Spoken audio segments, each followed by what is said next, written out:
and talk that you can relate. If I told you now to come and buy a Ashwebi for 20,000 naira, that you would quickly get that money out. But if I told you to come and do a health check and you should put down 20,000 naira, you probably would say it's very, very expensive. That's too much now. Why should I go and dash one doctor?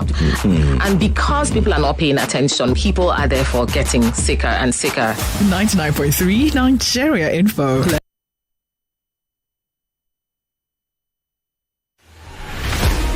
Let's be honest. This isn't the show for the faint-hearted. We don't do PR here.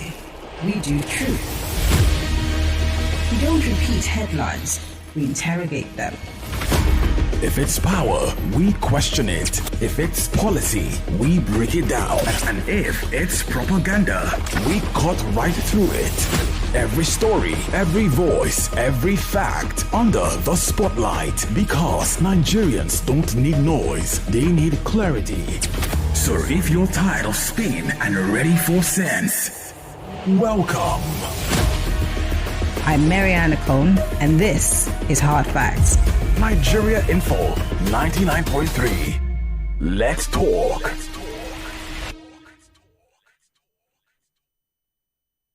Credible journalism, bridging the gap between people and those in authority. With Hard Facts, you are sure to get only the facts. Tune in to Hard Facts with Maryann Okon on 99.3 Nigeria Info.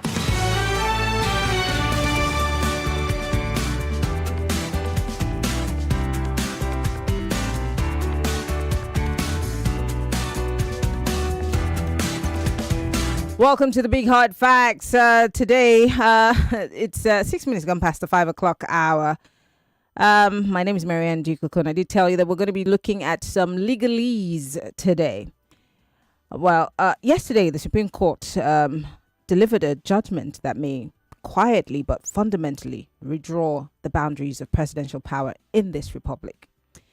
The case was brought by 11 state governments against the federal government. The question before the court sounded technical, but its implications are indeed profound. When a president declares a state of emergency under Section 305 of the Constitution, does he also have the power to suspend elected state officials? The Constitution, we all know, is explicit about when a state of emergency may be declared. It is clear about the National Assembly's oversight, but it is completely silent on the suspension of elected governors, or deputy governors, or state legislators. Yet the Supreme Court has now ruled that during a validly declared state of emergency, the president may exercise implied or extraordinary powers, including, pay attention, the suspension of elected officials, where such an action is considered necessary to restore constitutional order. Now, supporters of the presidency and some of the supporters of this case argue that the judgment strengthens national stability in times of crisis. Now, those who criticize it are warning that it dangerously expands executive authority and places democracy on conditional approval. Well, tonight on the show, I'm being joined by our good friend, the doctor, Dr. Fiderikumo Doueyi. He is a lawyer, for those of you who do not know. He's been here on the show before. I try to not think of him as controversial. So he's the best guy to have this conversation with me. Thank you so much, Doctor, for joining us on the show, and welcome. I'm happy to be here. Lovely. Basically, before I go into, punching you with plenty questions, when you saw the headline and, what the Supreme Court had already said about this particular question, what came to your mind? Well, it is first and foremost difficult to say because as a rule, it is very unprofessional to analyze the judgment of the Supreme Court on the basis of what you actually have in the papers, on the basis of reports by non-lawyers, second reports.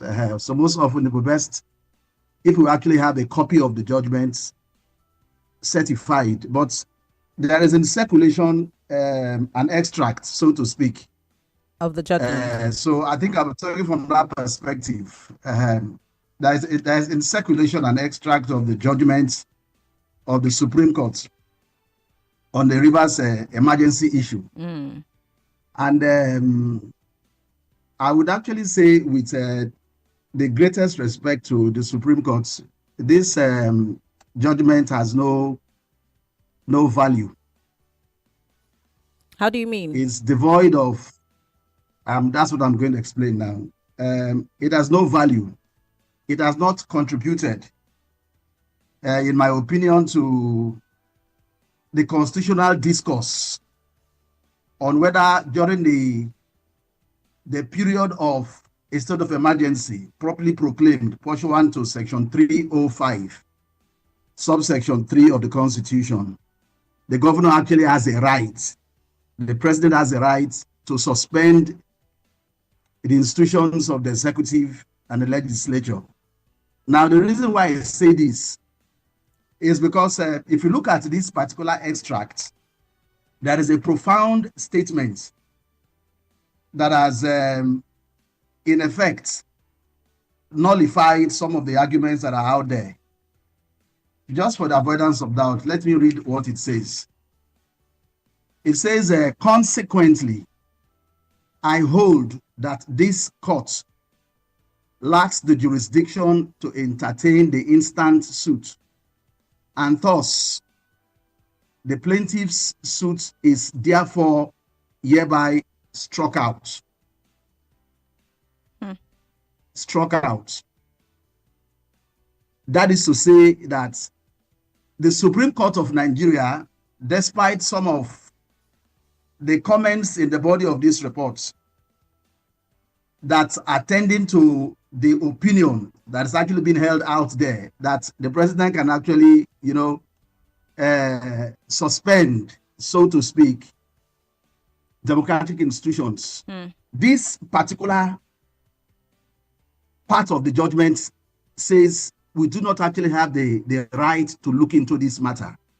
In other words, whatever comments the Supreme Court actually made with respect to the merit of the matter really has no value. This judgment has no binding effects, in my opinion, on either the Supreme Court or courts that are subordinate to the Supreme Court. Because you see, once a court pronounces that I do not have the authority to look into a particular matter, the only relevance of that particular case is that with respect to the issues that gave rise to the conclusion of the court that doesn't have the right to look into it, that particular issue is the only relevance of the case. Every other tangential comment, every other comment itself it's actually a waste of time, because there has not been, in fairness to the Supreme Court, and I will come to some areas I have problems with. Okay. There has not been an affirmation, a determination on the merits of the issues that were submitted by the 11 governors. And to be very frank, it is actually sad. It is sad. It is sad, first from the perspective of the timing, because it actually befuddling that a case of this nature. Now let's concede from the get-go that there's already a practice within our constitutional jurisprudence for presidents to suspend governors during the life of a state of emergency.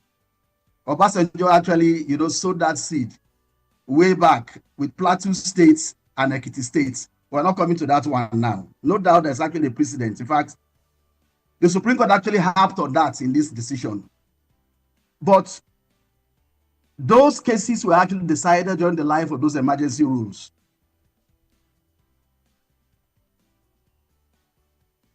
They were decided while those cases were actually going on. Those instances, rather, we never had a situation where the Supreme Court actually had the benefit of pronouncing on those issues within the life of those, the duration of the emergency rule. Yeah.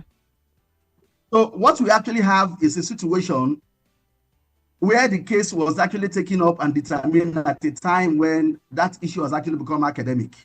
Can I ask a question? Because this is a question that's on the minds of a lot of people.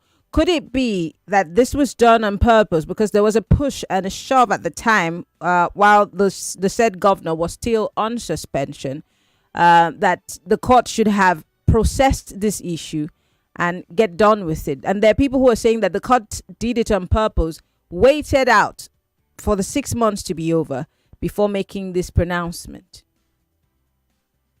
Okay, there is a proposition in law that the devil himself knoweth not the heart of a man. Yes, the devil himself knoweth not the heart of a man.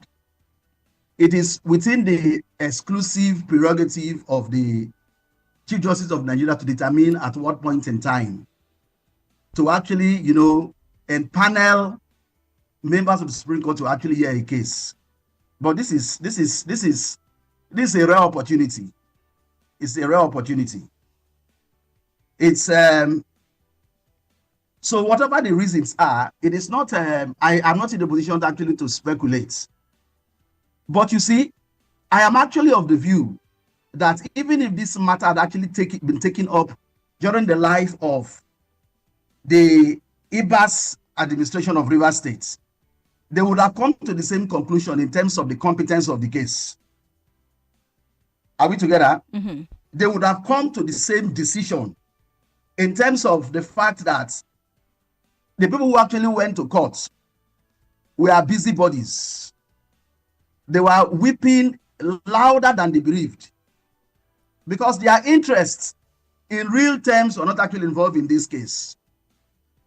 They were carrying water, so to speak, for somebody who actually had no interest in the matter, who today is on your mandate, we shall stand, who commended the president a few months down the line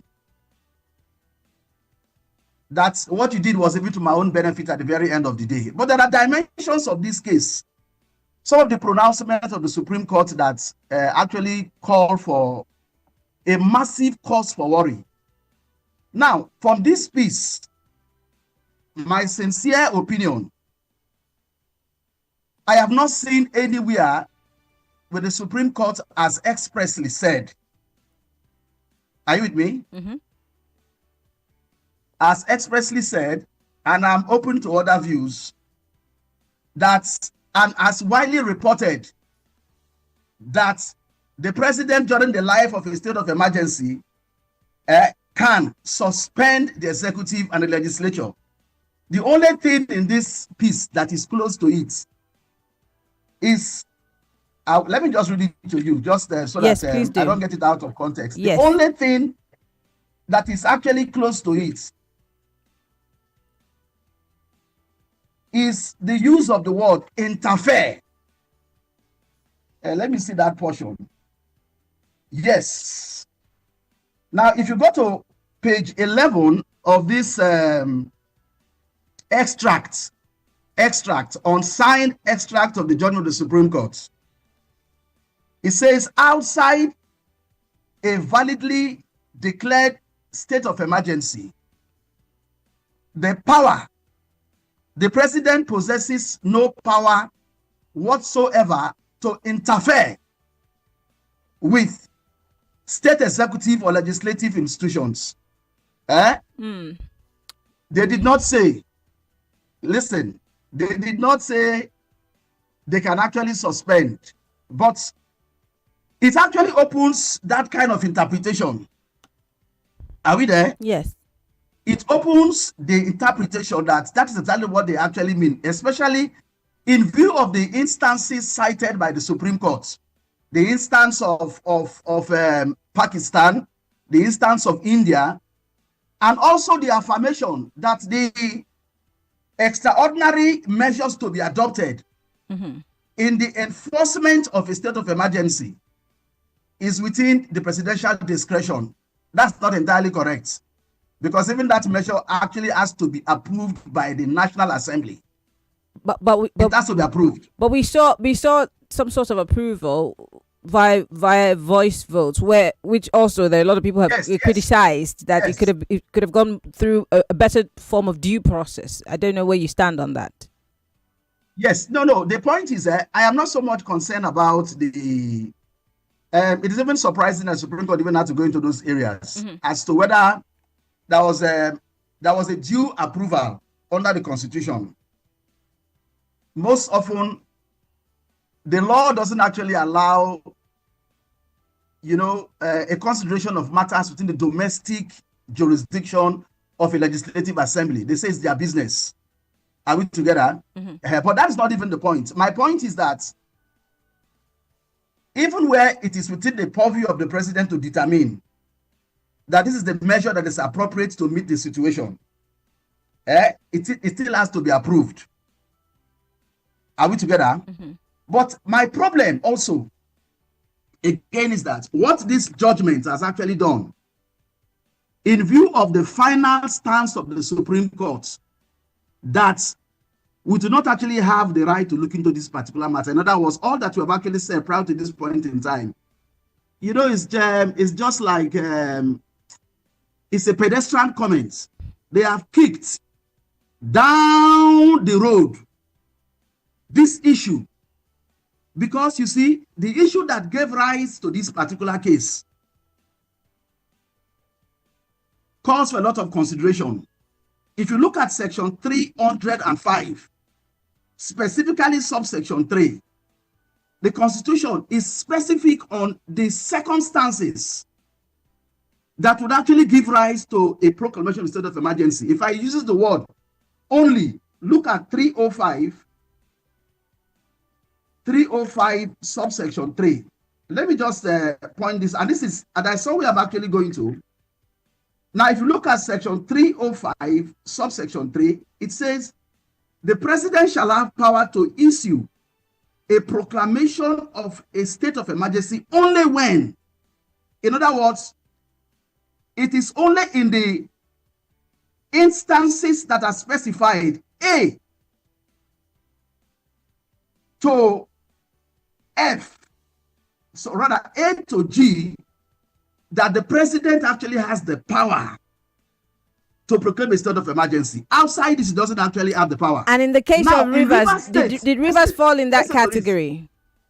Now, in Rivers State, it was merely a dispute between two branches of government.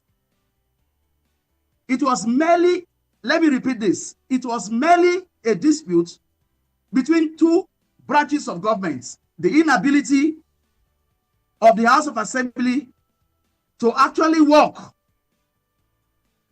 with the national, the executive and vice versa.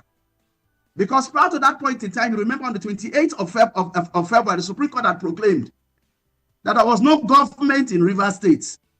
But the Supreme Court did not say that Rivers State was in a state of an actual breakdown of law and order. Businesses were going on, while the Ameules and the similar efforts were actually fighting, which is reminiscent of what we actually saw in the US. Because in the United States, there was a government shutdown. Yes, and they have them all the time, all the time. Yes, life was going on. Teachers that like us were in class, we were teaching. Hawkers were on the road. Prostitutes were in the streets. They were doing their legitimate businesses. Please pardon that expression. But the point is this. The point that is fundamental is that the conditions that actually necessitated the heavy hammer of a state of emergency, do they really actually exist? Because by the creation of a different branch of government, it is contemplated by the Constitution that there will be conflict between the executive, are we there? Yeah. And the legislature. In fact, in the First Republic, sorry, the Second Republic, Baraba Musa, who was a PRP governor, for 20 months could not appoint a commissioner in Kaduna State. Eventually was removed by the House of Assembly that was dominated by NPN. So conflict between politicians, inability to agree on issues cannot, in my judgment, I want to repeat, amount to the Federation being in imminent danger of invasion or involvement in a state of war. Interesting. It cannot amount to an actual breakdown of public order and public safety in the Federation or any part thereof. It cannot amount to a clear and present danger of an actual breakdown of public. This wasn't the case of COVID, that the nation actually had to come to a halt. Okay. Let's be realistic. Just hold that thought, Doctor. We have to go on a quick break. But when we come back, I want to, really look at some more nitty-gritties and just get your legal perspective on it, especially when the court talked about the suspension being temporary. I want to come back and let's comb through it. But we'll be right back. In case you're just joining us, we're talking about the latest court judgment on the presidential powers, on state of emergency, and suspension of elected officials. Stay with us. We'll be right back. You are listening to your number one station for talk. 99.3 Nigeria Info. 99.3 Nigeria Info. Let's talk. Introducing So Clean Pink Detergent, Nigeria's first pink detergent innovation, specially formulated to make your clothes look and smell amazing. It's with 2 times perfume, so every wash releases a burst of long-lasting fragrance. It's soft on clothes with color guard that leaves your colored clothes vibrant and bright. So Clean Pink delivers great cleaning while treating your fabrics to a touch of luxury. Feel the pink with So Clean, the #1 pink detergent. Feeling under the weather? Tired of getting sick? Immunase from Vitabiotics can help. Immunase is a supplement packed with vitamins and minerals like vitamin D, zinc, and selenium that support your immune system. With Immunase, you can boost your natural defenses and fight infections, reduce the occurrence of illnesses, enjoy faster recovery, and better energy levels. Immunase from Vitabiotics, trusted partner to keep you healthy. Available at pharmacies near you. It's the season for jollification, and we are kicking off with the Hares Insurance Excite Rewards.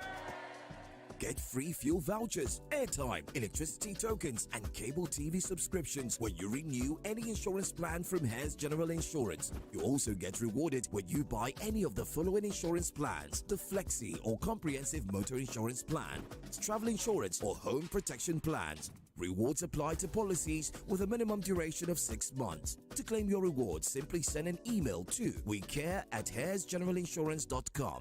Protect what you love this season and get rewarded with Hares Insurance Excite Rewards. Visit www.hairsinsurancegroup.com, that is HEIRS, or download the Simple Life mobile app or dial *1100# to get started. Courtesy Hares General Insurance. Terms and conditions apply. Every day when my children return from school, I don't recognize them. Hello, do I know you? It's us, mommy. But these dirty, sweaty uniforms and socks were clean in the morning. Everything don't transform.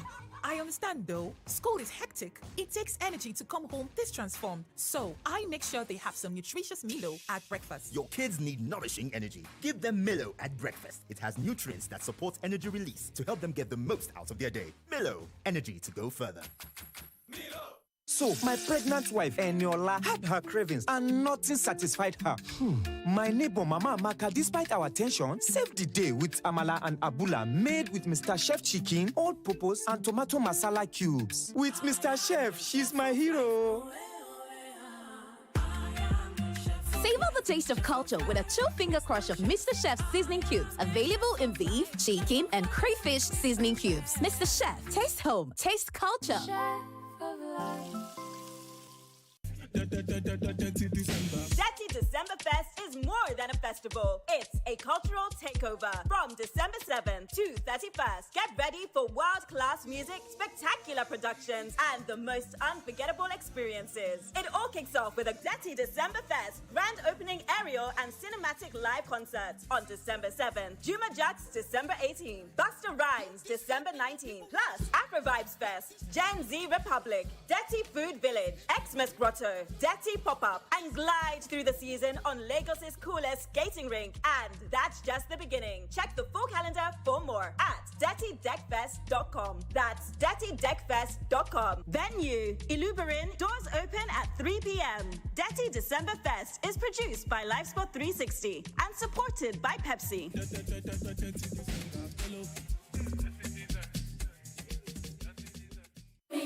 Fredo! Have you heard that Christmas is from 18th December this year? Christmas care. Okay, Christmas na December 25th now. It never change. Fredo, put your ear on the ground. 18th to 20th December is the Grand Square Christmas. Grand Square again? No be them give us better discount for Black Friday? That's right. This Christmas, Grand Square is rolling out the good times. Up to 70% discount on select items and products across supermarkets, groceries, electronics, and more. If you want to find for Sokoto, don't enter my Sokoto. Grand Square Christmas discount is on from 18th to 20th December in all Grand Square stores. Grand Square Ikeja, Grand Square VI, Grand Square Abuja, and Grand Square Kano. With Grand Square, Christmas done soft and everywhere. Now jolly enjoyment. Merry Christmas. No matter where you are, city or out of town, you deserve a great reliable connection. The Airtel 5G Smart Connect not only delivers that, but also gives you unlimited data to stream, download, and browse in your home or office. It also comes with wider coverage and super fast speed, all for just 25,000 naira. Visit the nearest Airtel shop to start enjoying unlimited data now. Airtel. This season, your Bet King bet slip can take you further than ever. All the way to the AFCON finals in Morocco. Win an all-expense-paid trip to Morocco, plus 10 million naira in prizes. Place your bets on sports or virtuals from November 1st to December 31st. And your bet slip could be your ticket. Bet King is plenty. Terms and conditions apply. That feeling, that's Bet King. Okay, now. Defend the pool insurance. Oh God, you are the next insurer. See as the boys, the Allah. All the ladies, the Allah. Ensure your car protection from accidents. Unforeseen loss, you can see them. Mistakes are meant to happen. If you don't jam the car, they'll jam yours. Will you beat them? Yes, you will get them arrested. Your plans for that day is affected. You waste your money, you waste energy. With AXA, you can be protected.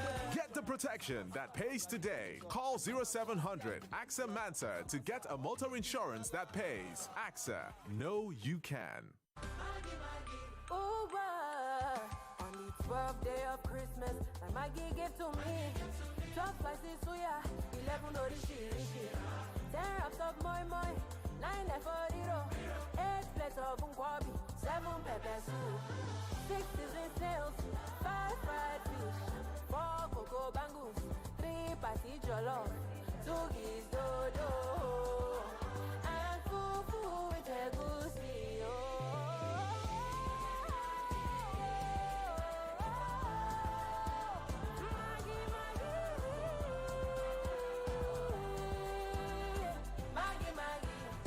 Have a delicious holiday season with Maggie. Me and Maggie, so good together. Me and Maggie, so good together.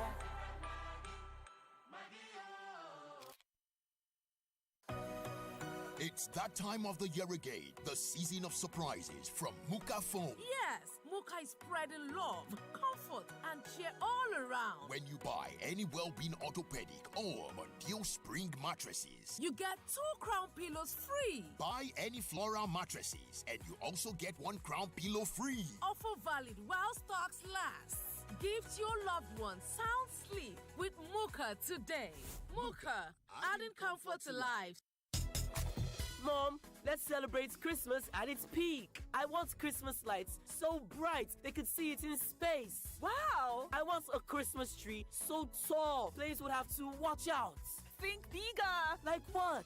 Pancakes stacked to the ceiling, delicious eggs, and a peak milk smoothie. Just for me. Now that's Christmas at its peak. Because truly, a peak Christmas is Christmas with Peak. Peak. Reach for your peak. The biggest food festival on the African continent is back. It's the Chitiko Food and Drink Festival, wait for it, Holiday Edition. That's right, on Saturday 20th and Sunday 21st December 2025 at the GT Center, Plot 1 Water Corporation Drive, Oniru, Victoria Island, Lagos. The GTCO Food and Drink Festival returns for a special holiday edition. Think mouth-watering street food, retail stores, exclusive chef demonstrations, and master classes. And for the kids, a magical holiday wonderland. The GTCO Food and Drink Festival is for everyone. Your holiday experience starts here and attendance is free. After all, what's a holiday without good food?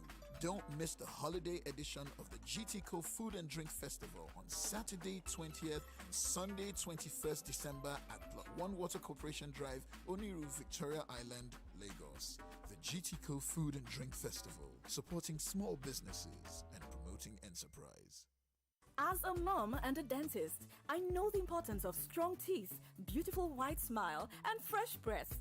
They give you the confidence to eat the right foods without worry, speak confidently in public, and making friends is easier when you know you have fresh breath. I give my family confidence with Pepsodent's Triple Protection 123. It's 3 toothpaste in 1 to protect their teeth from holes, give them white teeth, and fresh breath.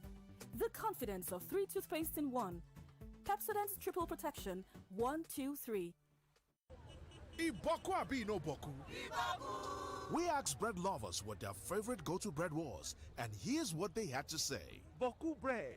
Boku na. Boku man. And with that, some good news for you. Buy affordable milk-flavored Boku bread for 1,100 naira only. That's right, 1,100 naira only for all that quality goodness. Oh yeah, hurry now.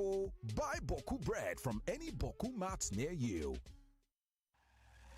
Welcome to Nigeria Info, where the news sparks conversation. The Mieti Ala Cattle Breeders Association has condemned the sanctions against them. They are finished. We're like a sour soup waiting for someone to warm up. We have to wake up to the House of Assembly. We have to wake up to the House of Senate. All this talk about voodoo is nonsense. If I had any authority, I'll fire him. The football team is as bad as the economy of the country. If you listen to both ends of the argument, whether it's the one where there is a genocide or the one where there's no genocide. So ever since they have been saying they have been defeating and killing and the rest of them, it's like what they are just interested in now is who is coming to their party, who is not coming to their party. So what will call this one now? Chibok 3.0? This is your space to listen, share, and be heard. 99.3 Nigeria Info. Let's talk.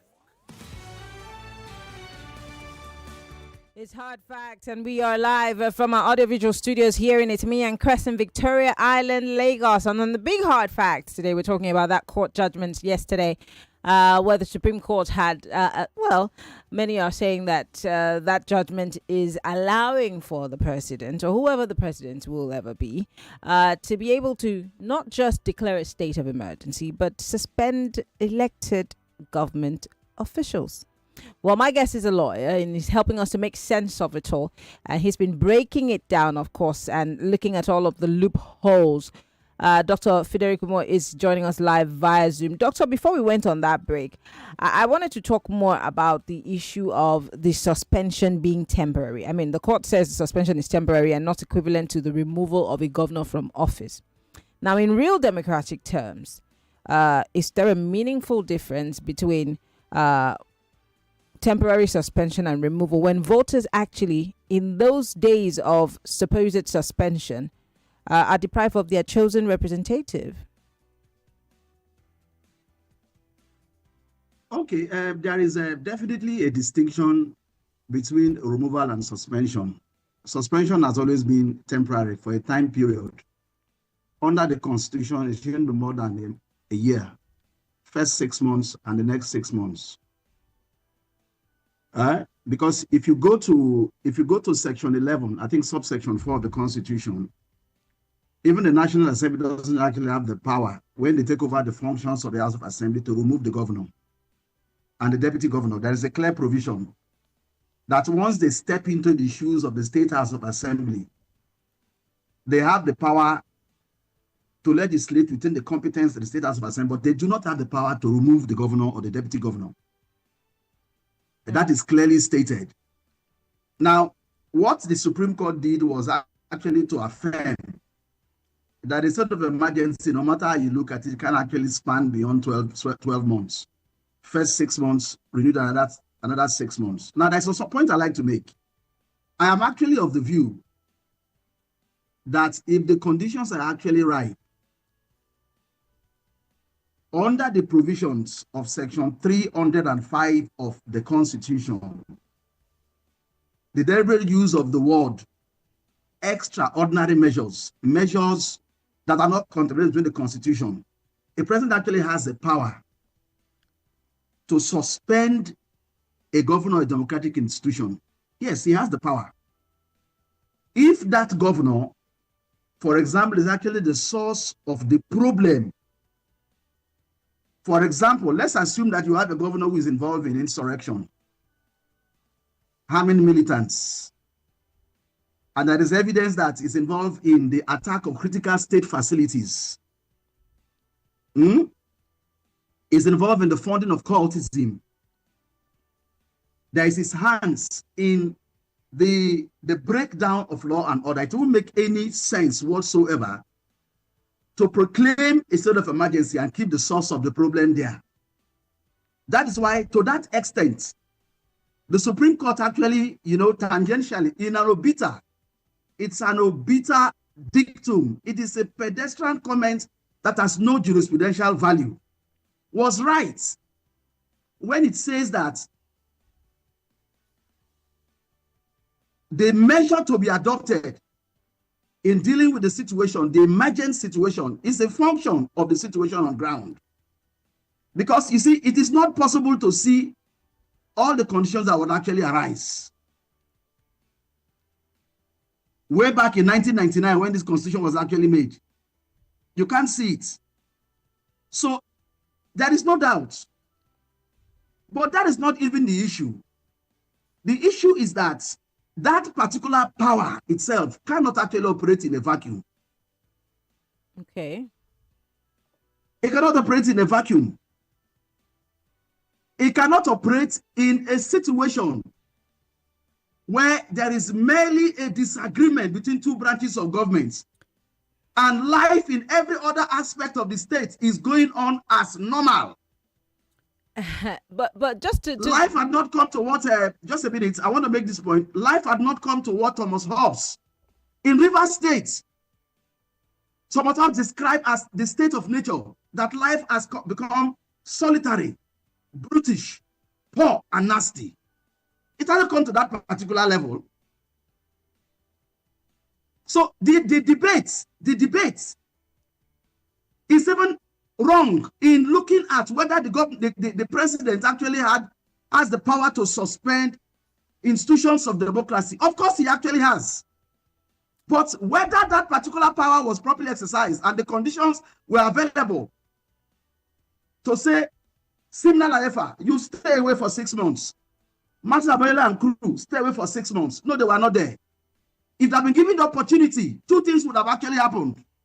They would have either resolved or they would have commenced the process of impeachment. And an impeachment process is a constitutional process. There is nothing new. It has happened in this country consistently. Okay. But I am sure that if the people at the center had not actually been in a haste, the political actors of Rivers State would have resolved their issues and then they would have gone on and life would have continued actually as usual. But this is where the problem is with this particular judgment. Once a fundamental issue of this nature is actually raised,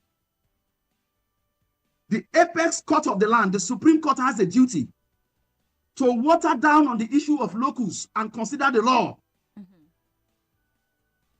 To forget about the issue of whether you are actually affected by what has actually happened, whether it is your state. Those things, those are superficial issues, because there are even decisions from the portals of the Supreme Court that you can go to court over matters that don't even affect you. If a governor of a state, looking at the Rivers example, cannot actually go to court, he has to wait until the opportunity actually comes when the water don't come reach his house for him to go to court. That would not be doing justice to the law, because the need to pronounce on the Constitution is so important as to take away considerations of locus standi. In fact, let me tell you, it is part of the Constitution to ensure that you go to court to uphold the Constitution. Okay. In the fundamental rights, duties of a citizen of Nigeria, and let me see that provision, just a minute. Okay. You have a right to approach the courts, even where you don't actually derive any benefit from it, to say this particular, what has actually happened is not actually right. Because every individual has a right to protect the Constitution. You do not have to wait until when you are directly actually impacted by it. Okay. So that is one of the problems involved with this particular case. There's a case in the Supreme Court where a civil rights group actually went to court over pollution. The pollution didn't actually affect them. To 2018 case, Supreme Court said you actually have a right to complain about this particular thing. Because at the very end of the day, we are all our brother's keeper. Okay. And when there's been a violation of the Constitution, everybody's affected. Okay. Whether or not it affects you directly. Okay. You get the point? Yeah, because we do not have too much time, I'm just going to ask one quick question. Hopefully you can quickly answer. But the phone lines are open, guys. We're live on Facebook and on YouTube, Nigeria Info FM. On WhatsApp is 08095975805. If you're listening from the diaspora, you want to call, you can call that WhatsApp number 08095975805. Now, Doctor, the court insists that the purpose of this suspension must be restoration of constitutional order, not political advantage. In constitutional design, is relying on executive good faith a strong enough safeguard? That's one. And looking at our story of emergency rules over time, from Plateau to the Northeast, does this ruling, correct past ambiguities, or has it just heaped more and more loopholes and more opportunities for people to continue to make the same mistakes? I mean, does it legitimize, practices that were previously constitutionally questionable? This judgment is a recipe for abuse. This judgment is going to be a tool in the hands of a lawless president to deal with his political opponents. You see, now there's something we need to be very clear.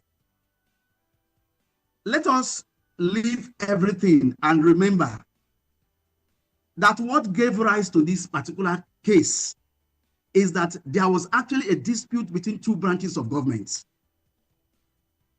It wasn't a case of a breakdown of law and order. And there is no way, let us be very frank, you can equate a breakdown, the inability of two branches of government in the tripod of working together, to a breakdown of government in the system. Subsequent persons will rely on some of the obiter you find in this particular case and say, now you have, for example, in Lagos State, if there is a problem within Saulu and the legislature, they can't actually agree. On the basis of the failure of the Supreme Court to look at the merit of this particular case, they could proclaim a state of emergency. And there's going to be a willing legislature, a willing National Assembly to rubber stamp it. Interesting. This is the problem. So let us forget about whether the president actually has the power to suspend the institutions of democracy in a state and ask, what was the reason for the proclamation? Okay. They did not say that Rivers State as a whole was actually on fire. Did they? All right, because we don't have too much time, I want to open up the phone line so people can quickly just drop their comments and ask questions if we can. We have just 5 minutes, so 30 seconds, go straight to the point. The phone lines are open. Welcome to Hard Facts. Hello, good evening, Maryann. Good evening. Hello, Maryann. I can hear you. Go ahead. Yes, I'm Madam Lucky. I'm calling from Bejuleki. Go ahead. You have 30 seconds. You see, like what we are discussing there, we know that if it engage the Constitution, but sometimes you need to swallow a bitter pill to cure that malaria fever. Nigeria is a country where the citizens themselves, they take advantage. Because when they have money, begin to see different court rulings from different places, conflicting court judgment because they have money. So if the president have not, for example, that the president have not intervened, want to follow the constitution, that crisis was taking an ethnic dimension. Before you know, you will see the queries or the judges them fighting each other. Then you have problems there. So I think that sometimes when we have some problem in a country, we should know that our constitution is not pure, and the way we behave in Nigeria. Thank you very much for calling, Madam Lucky. 30 seconds is all you have, and I'm gonna have to take other people's calls. Hello. Good evening, Maryann. Good evening. 30 seconds. My name is Ambrose. Maryann, my worry is this: the way the executive is controlling the judiciary is my worry. If you look at the three arms of government, the presidency is alone, though they influence the legislature. But why will a president that they say separation of powers, three arms of government, choose a chief justice of federation? That's my worry. And until we are able to sort that out, the judiciary can never be independent. All right. Thank you very much, Ambrose. 30 seconds is what everybody has. Let's go straight to the point so we can allow the good doctor to respond. Hello. Maryann, good evening. My name is Robert. Go ahead. 30 seconds, Robert. Maryann, where I lose my hope on the Supreme Court is during that presidential election 2023, when they ruled that Abuja, is it percentage, something like that. I lost my hope, you understand? And again, you see what the Supreme Court has just done is that they have made the president, I'm not referring to this present one, maybe any subsequent one that will come up, an emperor or an authoritarian, because with this judgment now, the man can just say, okay, he will just formate trouble and declare a state of emergency and remove the elected governor of that state. All right. Thank you very much. 30 seconds, guys. That's all you have. 30 seconds. Don't overtalk. Hello. Maryann, I disagree with your guests. There is a breakdown of law and order in government. If a governor carries a budget to 4 people and pass it, and he said that is not a breakdown of law, I think he needs to check very well. If a governor stands up and go and demolish the State House of Assembly without following the procedure, and he said that is not a breakdown of law, I'm shocked. You know, I called on your program months ago when I said, give Tinubu your flowers. Your guest told me that day that the flower will have gone to vegetable. I'm sure they will swallow that word today. So let's analyze things very well. If this president did not take that decision at that time, things will go out of hand. All right, thank you very much. I heard you trying to, disagree with him, but he's saying that things were going out of hand. Your last contributor didn't really get the gist of what I'm saying. Post the judgment of the Supreme Court of the 28th of February 2025, there was a reason for a proclamation of a state of emergency. Fagami told the nation there was a reason for it. And one of the reasons they cited was basically that by virtue of that judgment of the Supreme Court, government had actually broken down because of the inability of the two branches of government to cooperate. I'm not talking about those other issues that Supreme Court actually determined. Now, there is something also we need to understand. It is not the expediency of a matter that cures its legality. And the motives are not actually important. I want to be clear. The president actually has the power to remove democratic institutions, suspend during the life of state of emergency. But with regard to Rivers State, were those conditions met under section 305, subsection 3, paragraph A to G, the only conditions laid explicitly for you to invoke a state of emergency, it was not there. Okay. Let's be real. Okay. Let me take one last call because our time is fast spent and we have to go. Hello. Hello, good evening. This is Fiderikumo from Niger. Go ahead. 30 seconds. I agree with completely that the president has the power to declare a state of emergency in Rivers State. But where I disagree with him that did he want to tell me that the bombing of the situation or the situation in Rivers State as a then does he want that action? Where two earthling books, the Equates and the Jones are threatening Bristol, threatening to fight themselves, and are telling me the president has the power to. No, I think he is not right on that matter. Okay. All right. You have 30 seconds, Doctor. We have to go. Our time is up. Just closing Well, statement. I really don't know how to actually to respond to that because you see, this is not a matter that we should actually treat with levity and sentiments. Yeah. So I just want to reiterate at the very end of the day that while there is power reserved to suspend, the conditions were not there. Okay, we have to go. And the Supreme Court needs the opportunity. All right, we have to go. This is a conversation that has to go on and on and on, but unfortunately our time is fast spent. Dr. Doueyi Fiderikumo joined us live from on Zoom, and we've been talking about this court judgment. I think we have to have a reconvene at another time to pick this one by one after the other. But thank you so much, Doctor. We have to go. That's all the time that we have. Thank you so much for coming on the show. Thanks for having me. All right, Lagos. I'll see you guys tomorrow on Hard Facts. Have a good evening. Bye-bye.